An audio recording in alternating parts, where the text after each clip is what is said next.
15ই March জনপ্রিয় চিত্রনায়ক ইলিয়াস কাঞ্চনের ছেলে মিরাজুল মঈন জয়ের শুভ জন্মদিন উপলক্ষে ঘরোয়া পরিবেশে ছেলেকে নিয়ে কেক কেটে জন্মদিন পালন করেন সুপারস্টার ইলিয়াস কাঞ্চন।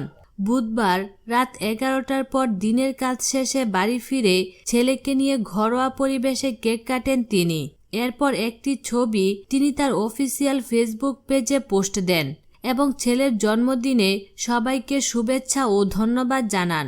তিনি জানান, ছেলের জন্মদিন উপলক্ষে বিশেষ কোনো আয়োজন করা হয়নি।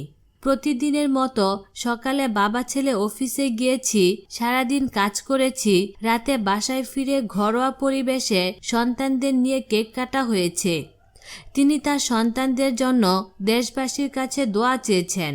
ইলিয়াস কাঞ্চনের ছেলে মিরাজুল মঈন জয় দেশের জনপ্রিয় অনলাইন নিউজ পোর্টাল নিরাপদনিউজ.com এর নির্বাহী সম্পাদক এবং দেশ থেকে সড়ক দুর্ঘটনা রোধে বাবার গড়া সামাজিক আন্দোলন নিরাপদ সড়ক চাইয়ের কেন্দ্রীয় কমিটির আন্তর্জাতিক বিষয়ক সম্পাদকের দায়িত্বে আছেন।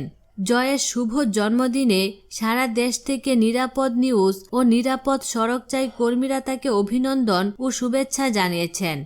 সেই সাথে অনেক স্থানে মিরাজুল মঈন জয়ের দীর্ঘায়ু কামনা করে দোয়া মাহফিলের আয়োজন করা হয়েছে বলে জানা গেছে। বিনোদন জগতের নিত্য নতুন খবরাখবর জানতে আমাদের চ্যানেলটিতে সাবস্ক্রাইব করার জন্য আপনাকে আন্তরিক ধন্যবাদ।